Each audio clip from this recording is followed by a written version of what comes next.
Hello everyone. .NET Programming Unit 1 Introduction to Microsoft .NET Framework and VB.NET. તો unit 1ના first લેક્ચરમાં આપણે .NET framework architecture study કરશું. Now, this is the .NET framework architecture. Now, it is divided into various parts. The first part is operating system, means from bottom to up. So from bottom it is operating system, then it is common language runtime, CLR, FCL framework class library, or BCL base class library. Data and XML classes means ADO.NET, SQL, XML, etc. Now further it is divided into three parts. Now it is SCP.NET XML Web Services, SCP.NET Web Forms, Windows Forms. From above, there are two parts: Common Language Specification (CLS) and Common Type System. And from top, various languages means C#, VB.NET, J#, VC++, other .NET compilant languages. So these are the languages which is used, and here it is .NET framework. So this is the .NET framework architecture. Now let us discuss these components one by one.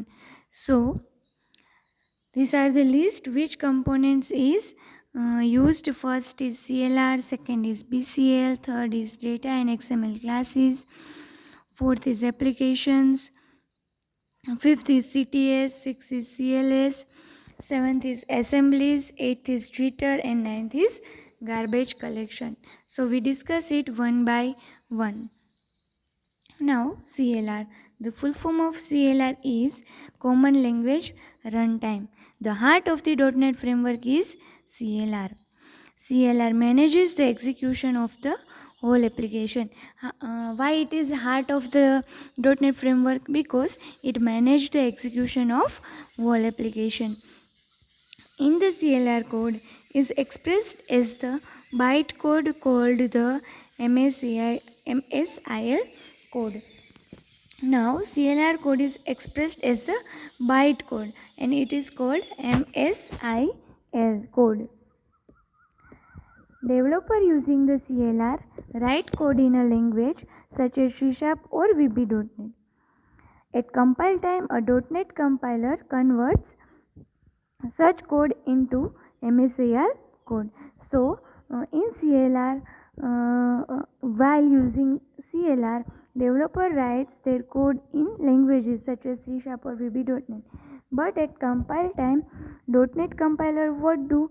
.NET compiler converts it into MSIL code. During runtime, the CLR converts the MSIL code into something that can be understood by the operating system. First of all, what compiler do? Compiler convert the language code into MSIL code. Now after that, at runtime, what CLR do?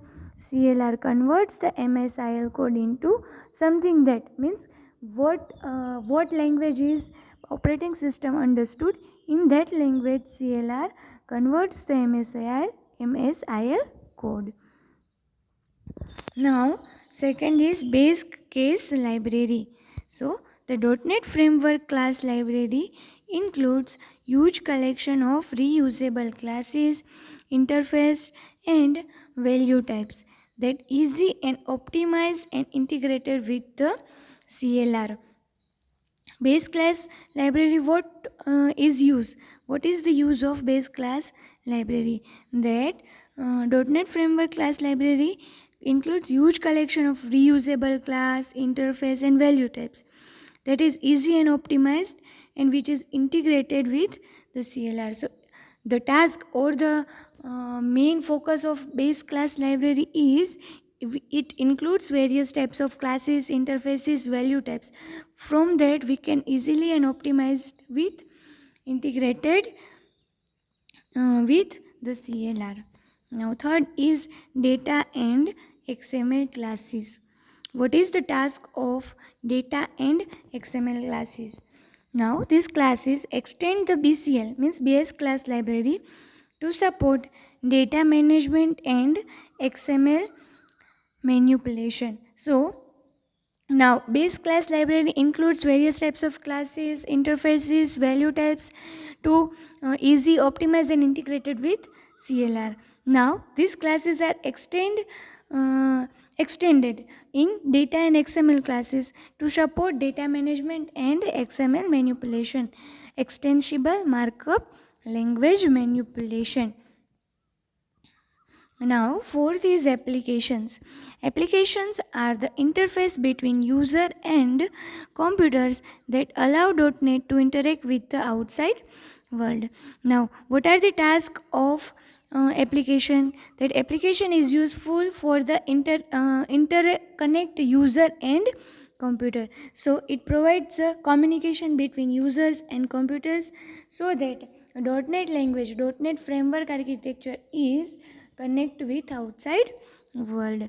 Fifth is common type system. As .NET framework is language independent and support over 20 different programming languages. Many programming language will write data types in their own programming language. Now what happened that there are different types of languages that is supported by .NET framework architecture.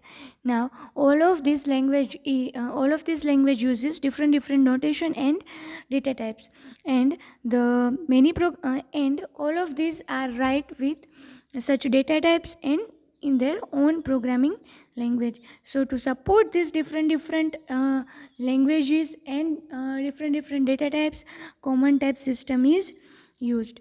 Now for example, an integer variable in C# is written as int, whereas in Visual Basic it is written as integer. So both meaning are same. That means it is integer variable, but it written in different way.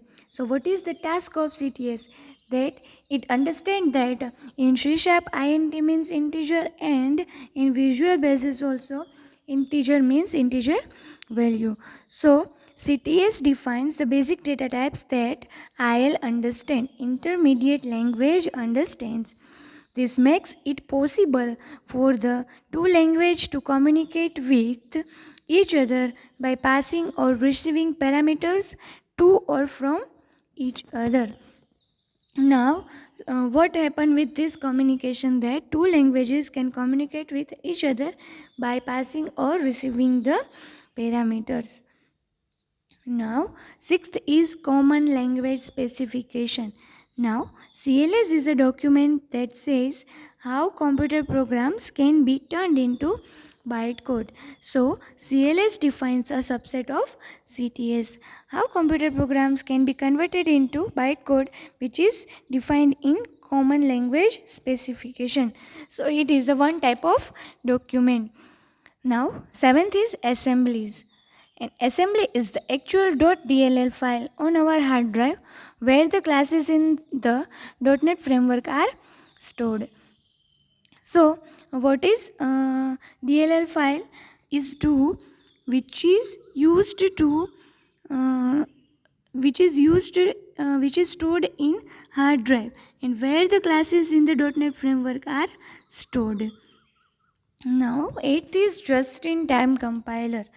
In the .NET framework, all the Microsoft .NET languages use a common language runtime that we all know, that it uses CLR, which solves the problem of installing separate runtimes for each of the programming language. So there is no requirement of separate runtime for different languages, C#, VB.NET, etc.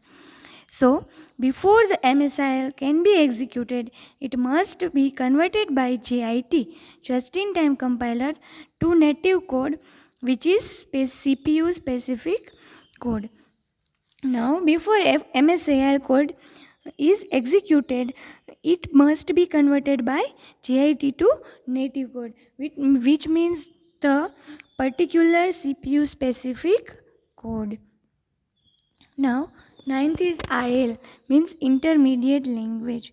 IL is machine independent, means it is not dependent on machine. Code generated by .NET Framework after the compilation of program written in any language.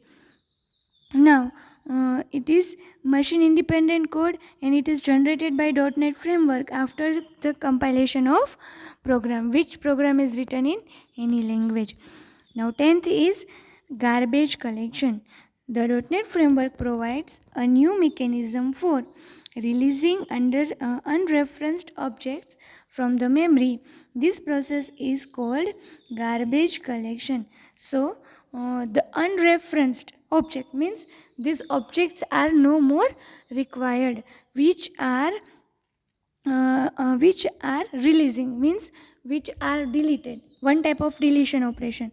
So this type of mechanism is called, or this type of process is called garbage collection. So these are the components of .NET Framework architecture, and previously we show the figure of .NET Framework architecture. Thank you.